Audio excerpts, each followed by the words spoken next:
Welcome to the Money Collective podcast. We're here to uplift your financial well-being. Your hosts are me, Mel Pierce, and Darlene New. We are the co-founders of the Money Collective, and together we have over 50 years of finance and banking experience. We provide the tools, information and guidance to better understand your money and feel confident making money decisions.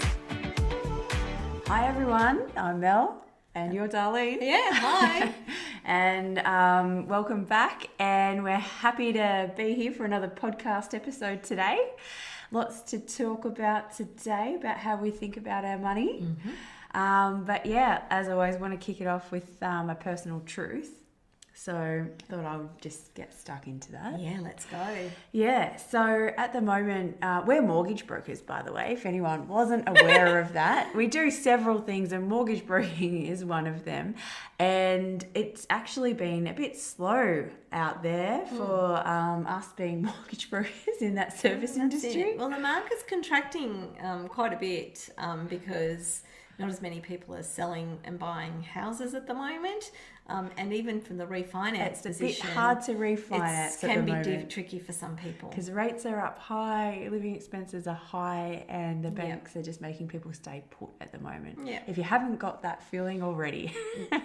So, as you know, if you've listened to some previous podcasts, we are saving for a big family trip to get to Canada because my brother's getting married in July next year.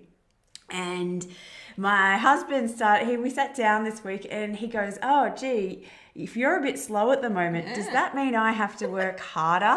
And I'm like, oh, gee, I hadn't even thought about it like that. Yeah. But his brain had obviously shook into that gear. Yeah. And the conversation went along the lines of his brain was obviously ticking over. Yeah. And I wasn't prepared for it. But he has got this job. He's a contractor. He's in earth moving and he loves his job. But the people that he contracts to have asked him to do a bit of a different job, which is a different skill set and something that he doesn't really want to do. But it's lucrative and he would be paid more money to do that job, which would be over the warmer weather period. And, you know, for quite a few months, it'll allow him to earn some extra income, but it's something that he's always said no to and hasn't wanted to do. So I found that really interesting, you know. So for me, my immediate reaction was, no, we'll be fine. Like, we've got a plan. We'll get there in some shape, form. And I was really trying to be protective of him. Like, that was my gut instinct to say, no, don't do it. Yeah. Like, you're really happy doing what you're doing. Because I think that he worries about the risk of the extra responsibility, learning that new skill set that he hasn't had to do before, and not enjoying the work as well. Because he's happy doing what he's doing at the moment. So I'm like, oh no, it's quite evident you don't want to do it. Yeah. So I'm like, don't do it. Don't do what you don't want to do. And then I kind of brought it back in and I was talking to the girls at work about it and it challenged me a little bit. Maybe he should do it, you know, I don't know. So what's your advice? I'm not sure I have advice, but you know, some of the thoughts were that, the reasons for him wanting to do it, I think this comes back to money relationships sometimes in our household. And you know, maybe he really wants you to have the Canada experience and he'll do anything to make that happen. Yeah. And maybe it's not your choice to say yes or no to that. And maybe outside of all that, maybe he is contemplating. I mean, he's obviously good at what he does, and maybe he's thinking, can I actually do the thing? Is this an opportunity? I think that's true. To do it, and is it really linked to, you know, totally the money primarily or not? I love this. I'm so glad I can talk this through. It'll help my relationship and when I go back home and I can give some good advice. So I think it will kind of just play out in some way, shape or form, but it's good. Thank you for that. And we'll see what happens. I'll keep you all posted to see whether the dollars start rolling in from him. And that he's okay. That's it. And I think sometimes, you know, maybe our partners do want to contribute or not. And it's trying to have that, like, financial well-being feeling is feeling good about it too. So it's like, where is it actually coming from? Sometimes a burning platform, and we've talked about this before, is really, really good because it actually makes us do something that we might actually maybe want to do a little bit, but not game to actually go there. And maybe for that goal, it's a good thing to do. But it is worth exploring and having that conversation. And for having sure. a go. Yeah. All right. Well, I kind of feel like this might be happening then. It might be. Anyway, it's not up to me. Well, that's right. I'm not doing the job. Or otherwise, it's fine too. As long as he doesn't have that responsibility, if he doesn't do it, then, or the guilt that if I don't do it, and that's going to impact. So as long as, you know, it all comes back to open conversations. Yes. And either way will be totally fine. And Yeah. you know, and decide It's so on its funny merits. too, because like I am the type of person who just goes for the new experience. Like I'm like, oh, there's a challenge there. Yeah. Somebody's asked me to do it. They can see that I have the ability to do it. Yeah. I would just have a I'd crack. be chuffed as well. I'd say, oh, my this is great. personality. And he's like totally stepping back going, because he Yeah. doesn't, I don't think he cares what other people think. And I think he's so, just likes the status quo. He likes Yeah. what he's doing. So it's Yeah. fascinating that, Yeah. personality difference. Well, I think it's also good to explore because, you know, some of the other things could be, well, if I actually go and do that job, does that mean I can't come back and do the job I really am comfortable in doing? Yeah. You know, is there any cause and effect or consequences actually if I do it? So sometimes it's looking past that as well and actually, you know. Yeah, if I stay in my Understanding that. my safe zone, will everything just be cool? I just keep the status quo. Yeah. Mm.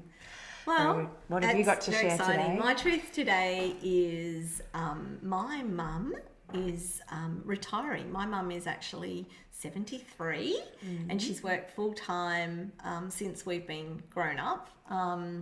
And finally, she's decided it's time to retire. And so we have been working through, so she wants to move down to be closer to my brother. And so, you know, that huge money change that's coming is really huge, let alone all the emotional, you know, energy. So she's leaving the family home. So we're all going home back to Tasmania for Christmas to experience the last Christmas at the house. And then, you know, it's all the practical stuff of leaving, but it's also what next year holds and that, you know, when you retire, you know, what do you do with your time? Do I have enough money? You know, and what does that money situation look like?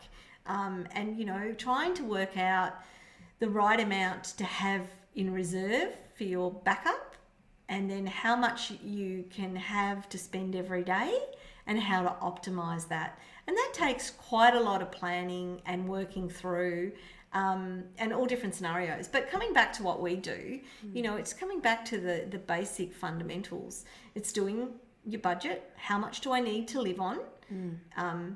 And how much income I've got? What's the shortfall or the surplus?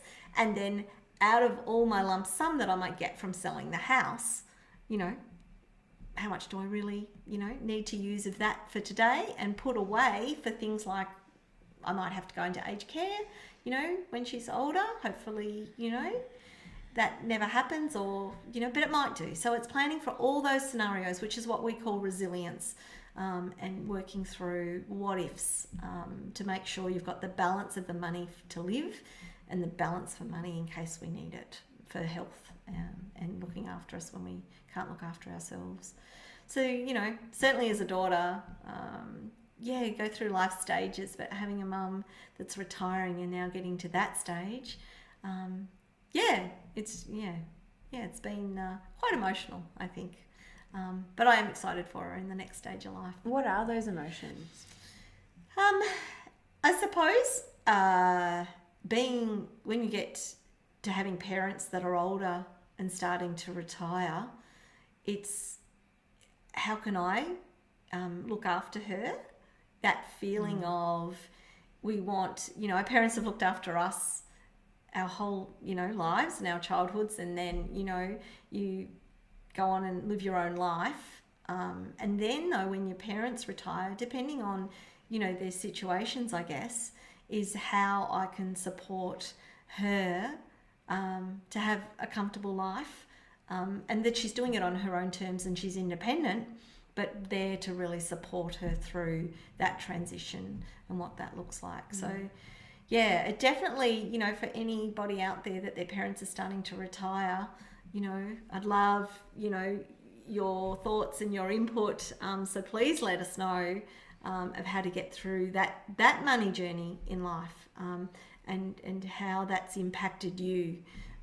And it can impact people financially or just emotionally in that shift. Because, when your parents can't look after themselves, potentially the next stage, if that comes to that, then children really step in to, work out how people get into aged care, how they're looked after, and so everything is good for them. So it does come a time, and I suppose it starts to, we start to have those thoughts about when that happens, and we don't want to live without our parents, but it's also how do we have to take care of them, and how does that financially impact us as well, and we start having to put that into our goal planning, so it's all of that, because I certainly want to make sure that my mum's taken care of, till she's not here anymore. Yeah. And did you help her with those numbers and that planning? Yeah, well, I'm in finance. So absolutely. So working through those fundamentals with them and how much they need, what they're, so they're independent and empowered to work out where they want to put their money and how that works out. To be really involved and have open communication. And I think the more you're involved in open communication now, then even later when it can't be, hopefully all those things are planned out. Yeah, because you've talked about some scenarios and the what ifs, and if this happens and if that happens, we've got a good case scenario, a medium and a worst case, Exactly. And I don't know about you, but when I'm old and I'm there, I don't want to be a burden on my children, and I feel like that. And my mum and definitely doesn't want to be, reliant on us, so I think it really is having those open and empowered and clear communications together. Interesting. Yes. Yeah. So it's really huge, that stage of life, and I feel like I'm just entering it, starting to. Yes. And it just really is a sign of our Western culture, or how we do things as family units in Australia. Like, we still want to be islands, and responsible for our own thing. Yeah. And we talk a lot about this, like in our earlier podcast, about people and our children being independent for themselves, so it's still that push and pull between that independence versus care and making sure somebody's looked after. Yeah. And the different stages of life, because we've advocated and pushed a lot for people, our children and our young adults, to have that independence. Yeah. And then it's interesting when it comes back around. I know it stages of life, and then you reflect back on all the time, and but something that you mentioned, Mel, I would also love to hear from people from different cultures, because it's such an interesting one. We, in our Western society, want to build enough wealth to look after ourselves, for our lives, but in other societies or cultures, it's not like that, and it's more a community and, together, and how we go about that. So we'd certainly love to hear from people that do it differently, and we can have some guests, in our future podcasts that can share a broader view than just our Western view, because there's always, things to learn. Yeah. Well, thanks for sharing. Today, we want to talk about what earning a certain dollar figure means to people, particularly if it's a lot of money. How does that make us all feel? Yeah. Well, being in finance, forever, I think you become, to start with, you become really complacent about numbers, because we do, mortgage broking, and we work with people on money. It becomes like the numbers on a page. For me, I've disconnected that with reality, and when we work with people, it's really Not from channeling reality. I feel like when we're looking at numbers, we are looking at it in real terms, not emotional terms. Yeah, maybe that's a better analogy. Yeah. It's not. We're not linking it and going, gee, that's good, that's great. Somebody's earning $250,000. Wow, you must be doing so great. Wow. Oh my God! Or at the barbecue. What are we going to do with all of this money? So when we're doing numbers, we don't look at our sheets and our numbers like that. Yeah. And then start party planning, or putting an overlay of how we think or feel about that number. Yeah. And that's what we want to talk about today. But when we do it, I think what I was trying to say is that we're looking at it from the individual or the couple's perspective. You know, like it's not an overlay of our views or our stories or our over the top of it, which can be possible. And I think it's just from the work we do. But leading into the topic today, sometimes we have a broader view as society that if I'm earning $250,000, that I must be doing really well financially. That's right. And I think as individuals, we all think really differently what earning that much money means. Yeah, and we have these overlays. And I think the way that we've been able to maybe detach ourselves from it is because we have worked with so many people over so many years. It does just become numbers. And what we realise is that people are running their own lives. They've got themselves in a financial situation because of all the things that have led to that point.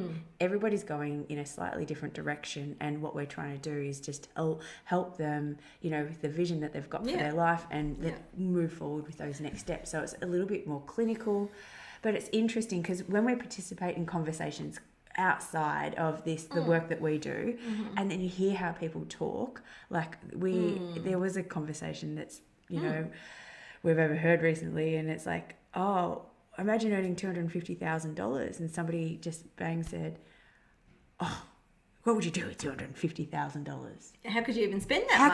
What would you do with it? And I'm like, come on, I reckon I could do that.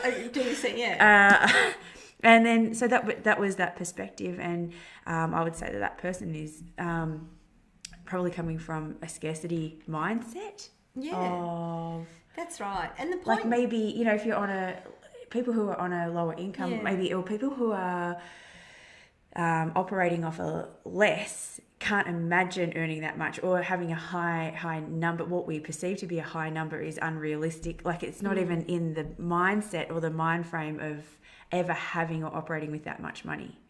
Yeah, that's it. And that's, the point being is there's no right or wrong. That it's, and maybe if I can bring it back to even how banks, assess your expenses, for example, because basically the fundamental belief, and this is the algorithms that the bank use when they're looking at loans, the more you earn, the more you spend. And you live different lifestyles. That's right. So you've got to, your expenses I'm lead sure to that lifestyle. That people who we perceive to be earning high incomes are feeling as much pressure as people on the low incomes. So what we do is we tend to commit our lives to the amount of money that we've got come in. And so people who are on higher incomes, whatever that may mean for you, whatever a high income is, we commit ourselves. So we might have loans or a lifestyle that, and our social life is actually very entwined. And the choices that we've made over the journey have led us to exactly where we are. And when we get pay rises, we allocate that money. It all just gets gobbled up. And so the financial pressure that people in higher income brackets are feeling is real. So could be paying higher taxes, depending on what their structure is. And the cost of living has gone up for everybody. Right. And if they've got loans, their interest rates and repayments have gone up as well.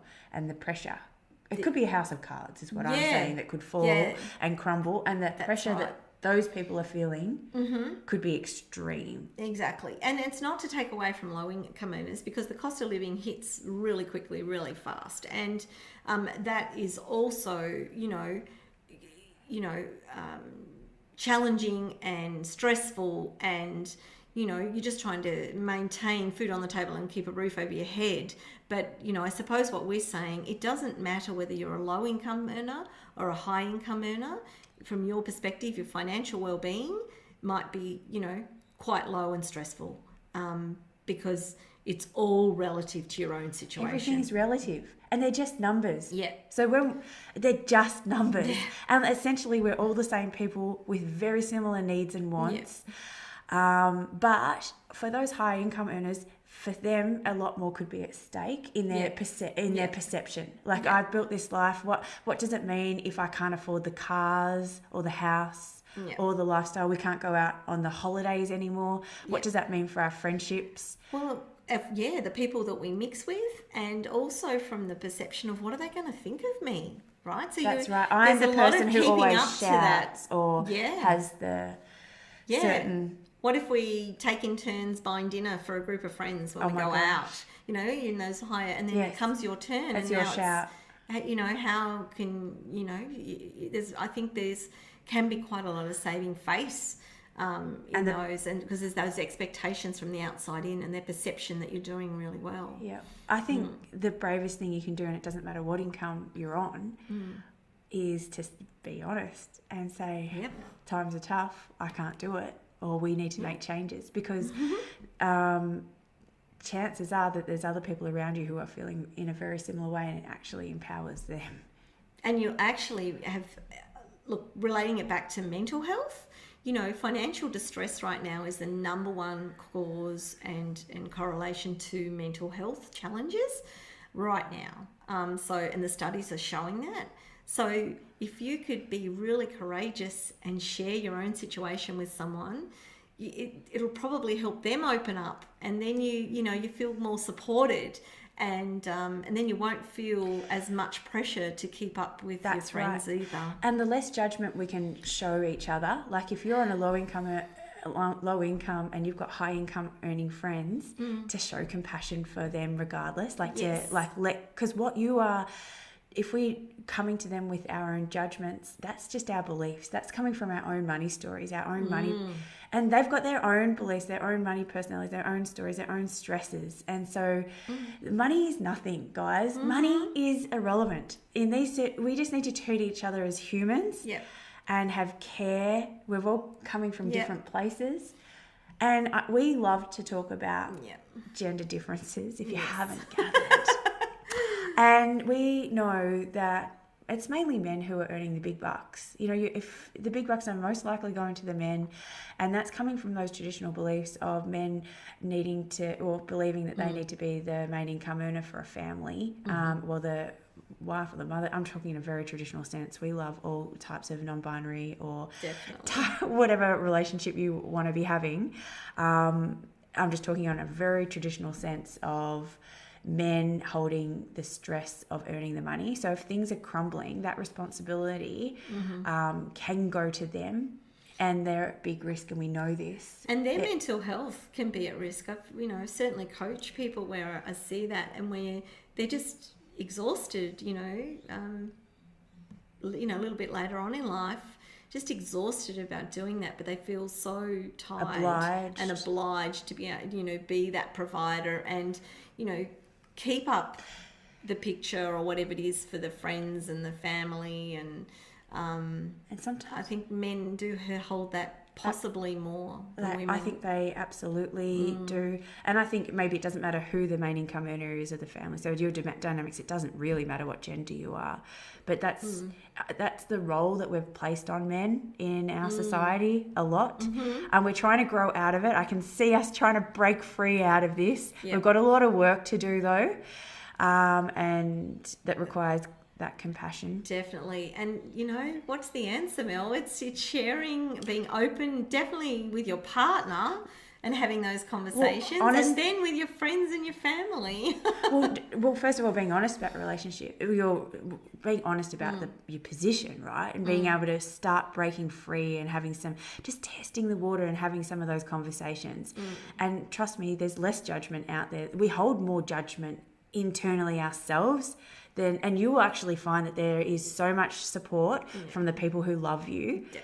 There will be so much understanding, recognition, and people will actually want to help and support you. And the scariest thing is not talking about it when we're holding it all in ourselves. That's right. And if you're viewing somebody, now, and they've got the fancy car and they've got the fancy house and they're going on, holidays with people, what you might perceive on the outside of where they are financially may not be what's going on really for them. So I don't know, maybe think about it from a different perspective. That's right. And even if things are flying and there are no financial stresses, it doesn't mean our friends don't have mental health issues as well, because they're disconnected and people aren't relating to them. Yeah. Full stop. Definitely. So yeah, I think, and this is so dear. And when we think of, I'm going to say, I'm putting back to men, and it's not just specifically men, but men and suicide and things like that. There is a whole bunch of pressure and that can happen to people when they feel like they're not living up to those expectations.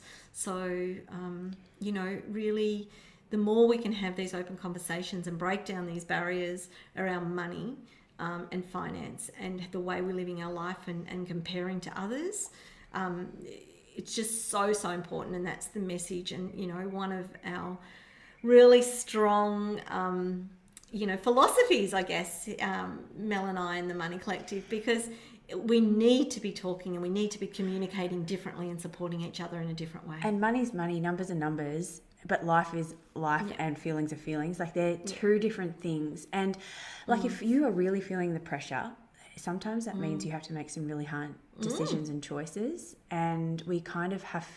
And again, it's scarier thinking about those changes that we need to make. But sometimes we need to make significant changes in our life. And that's okay. It is okay to downsize. It's okay to say, I can't afford the house and the car and I have to let them go. And potentially the children's premium education. I don't know. It depends on what your values are. But sometimes these things all need to be put on the table and thought about. And I tell you what, the hardest part will be before you make any of those decisions. And once you start rolling out some of these things, the relief, and you'll go, why didn't I do this earlier? You can start making different choices from yourself, and you'll start having self-belief again. Yes. And the people around you will still be there, the ones that matter. They will not go anywhere. They're not going anywhere. That's right. They love you for more than that. Yep. And sometimes it takes hard choices, hard conversations, and that's okay. Because my experience of life is that we don't get any personal growth happens through change and hardship. We can't avoid hardship in our life. It's going to come at us from whatever way that we're meant to experience it. Definitely. And we have to go through it. And the longer we avoid it, the longer life is going to keep throwing the lessons at you.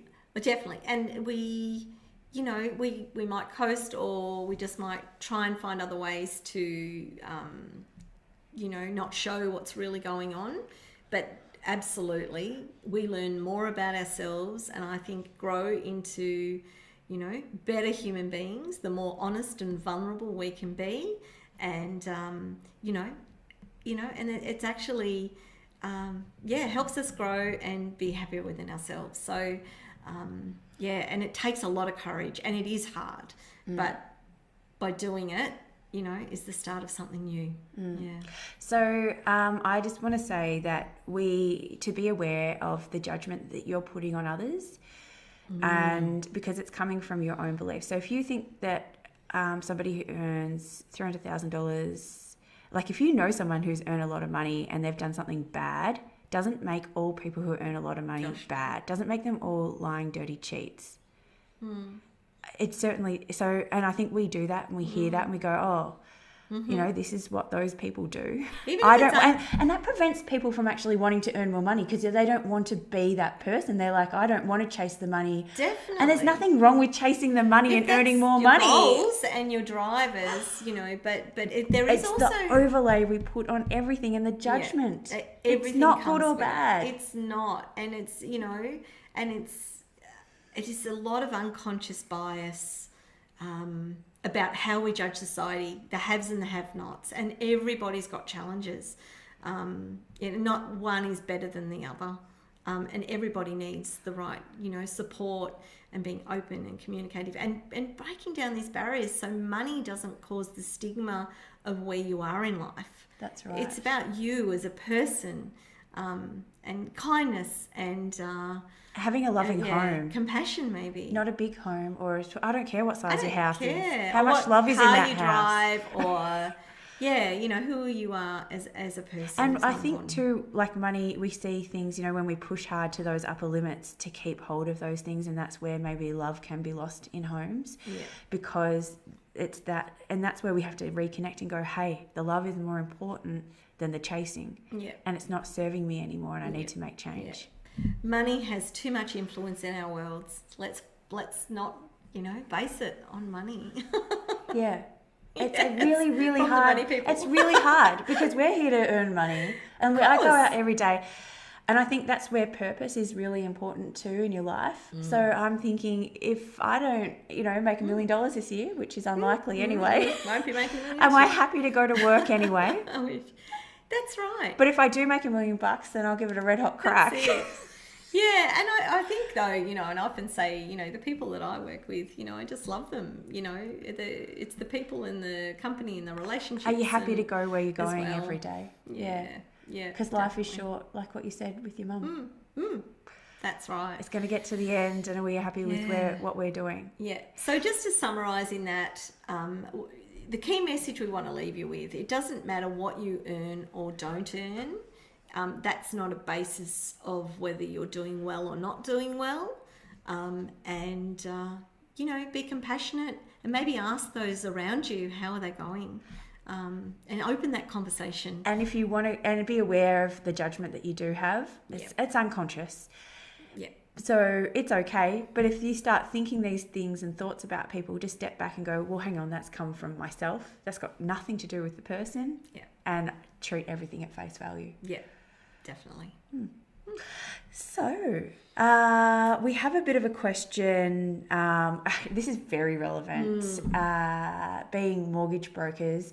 And as we mentioned, I did up front at the beginning about the property market being a bit slow and mortgage broking being slow. Because people aren't selling and buying, right? So there's not many properties on the market. So what is happening? And I think the actual question is, should I sell or should I buy? So if you're looking at moving your house, and in this property market right now, when there's not much to buy and not many people wanting to buy your house, what should you do? Should you buy the next one first and then sell yours as quick as you can? Or sell first. Or should you sell first and then buy? And that can be tricky in itself. So I think this is where the market is right now, and this is what's holding people back, because if I buy first, and some people can do that, and you can take out what's called bridging finance. We're talking about buying and selling houses, to be sure, Be sure. clear. Just to be very clear, we're selling a house or buying a house. That's right. So it's one of the most common questions we get. You know, I want to move. Can I buy before I sell so I don't have to maybe rent before I find that place or put pressure on me to buy? Or, you know, what are my options and what are the risks involved with that? So one option is to buy something first and then sell later. And then if you do that, you might be... you know, you might be able to take out what's called a bridging loan. And that means that you borrow enough to buy the next house, and then you've got normally 12 months to sell the house that you lived in previously, you know, and then, you know, hopefully end up with a loan or no loan that you can manage. So in this market where interest rates are high and property is starting to not sell as quickly and for those high prices that they used to, maybe, there's a risk. So the risk is that you buy something and then you can't sell your house for what you need to sell it for. So, you know... That's right. What do you do, Mel? How do you decide that? You know, like, am I willing to take that risk? And this is, you know, working with clients right now, we've got quite a few number of clients on that are trying to weigh up this scenario. Yeah, well, definitely buying first is the riskier way to go, right? Because you don't know how much you're going to sell for and how long it's going to take and what the property market's going to do. So, but what you've done is secured a house and the right house for you. So there's pros and cons. So it allows you to go and buy the house that you want, that you're not going to compromise for. but there's cost involved in that, doing that. So if you buy a house first, then you're holding two houses for a period of time, and that could be firstly not an option for a lot of people at the moment. It's just plainly not an option because you can't afford that situation to happen. Because the interest accrues during that period of time, and also you might not have enough equity or in the two properties. So the banks need to see a lot, and equity is how much of the property you own versus what the bank owns, because the bank needs to feel very safe and secure that you're going to be able to get yourself out of the bridging situation. So you need to give the bank a lot of comfort. So first of all, that might not be an option for that reason or the affordability reason. So if so my tip would be to work out. So say the bank says yes, you can do it. So you've gone to there, but just because the bank says yes, is it within your comfort level? So what I work through with people is actually to play out the worst scenario. That's right. So what's the lowest amount that you think your house could sell for? And could that scenario work we're talking on bad, that?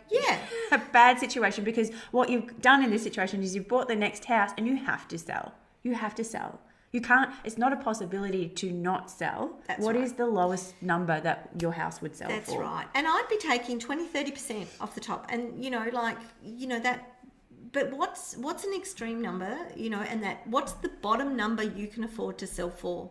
And are you happy to take that risk? Happy to do that. Is that, you're like, no, that's fine, that won't happen. Or if that happens, am I okay with it? Yeah. Everybody has a different risk tolerance. Definitely. And, what I've seen... And what does affordability mean to you at the end of the day? If that happens, can we hold on, or have I just messed up? That's right. And everything? That might come to is how much backup money I have. What would be... How long can I hang on for before I can sell? But the banks would be expecting you to sell that within 12 months. And you need to look at the lowest amount you would sell it for and whether or not how realistic that looks like for you. But that is definitely what you need to do before you would enter into, going and buying first before you sell in that scenario. And the reasons and the times where I hear, where people are more likely to do this is when they're very set about the type of house, where they don't want to compromise on the house, where that's one of their highest value or what they're going for, the end outcome. Because the other way is that you sell first and then you buy something. That's right. It's safer. It is safer, right? Makes my body feel better. I know. So there's a couple of things though on that. So you could sell first and you could ask for a very long settlement. So normal settlement timeframes can range between 30, 60, 90 days, depending on which state you're in or what you negotiate. But you could try and negotiate with the person that's buying your house for a longer settlement. So maybe 6 months or something like that. And then that gives you a longer period of time to find something you like. The risk is that you don't find something you like and then you have to settle. So you really need to and then you're homeless. So where are you going to live as well? What are you going to do with all of your belongings? Exactly. Yeah. And what happens if the market takes off, you've sold your house and then you've priced yourself out of the market. So buying quickly, if you've sold, is really important. Yeah.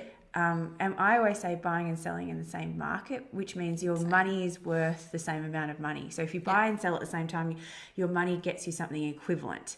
Whereas if you wait and you've sold and then house prices go up, then your money is buying a lesser, you can only come in with the amount of money you've got, which might buy a worse house. Not what you were looking for, not the right outcome. Yeah. But mind you, property prices at the moment aren't really doing that. So we're in a very stagnant market. And it's a safer way to go in it's a less of a risk. Yes. But you do know, I would say, have your backup plan if you don't buy.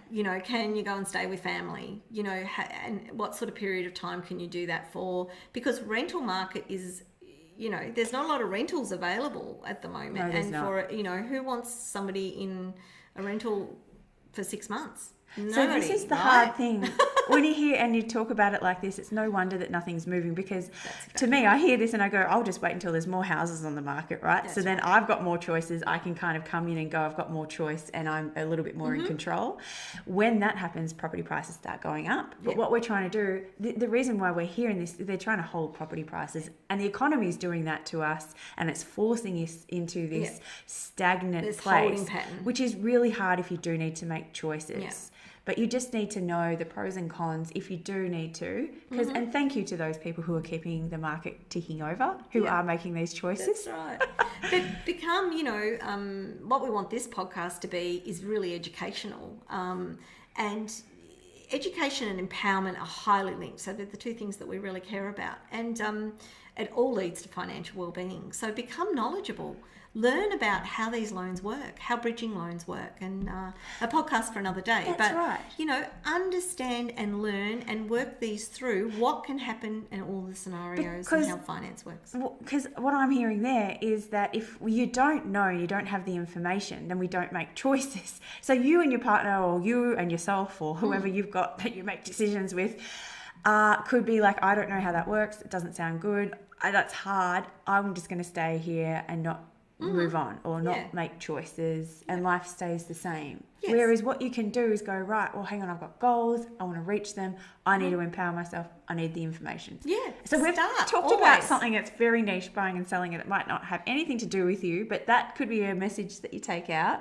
Yeah. And also, if you do know somebody who's doing this, then it might help you have a better conversation with them. Yes, I'll refer them to the podcast and they can have a listen or reach out. But become knowledgeable about what's possible.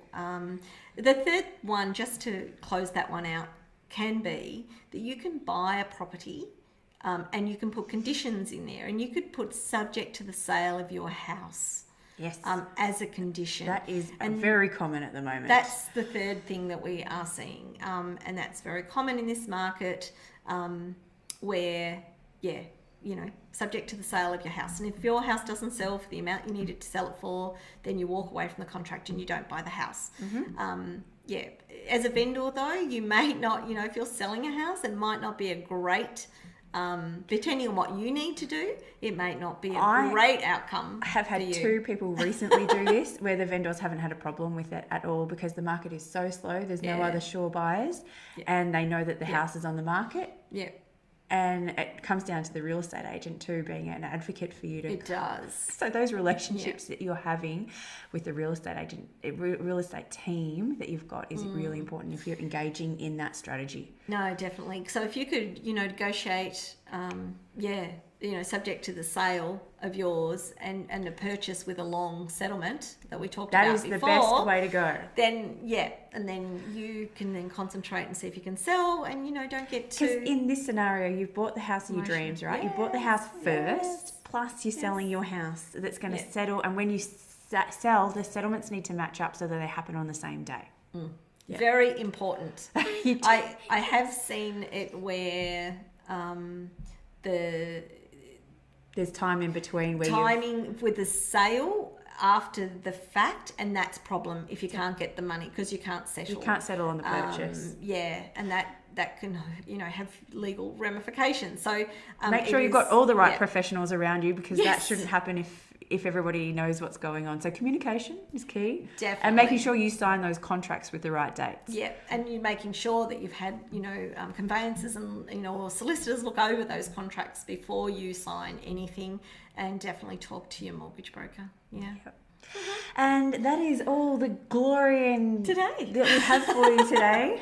And thank you for joining us. Thank you. And we'll catch you next time. See ya.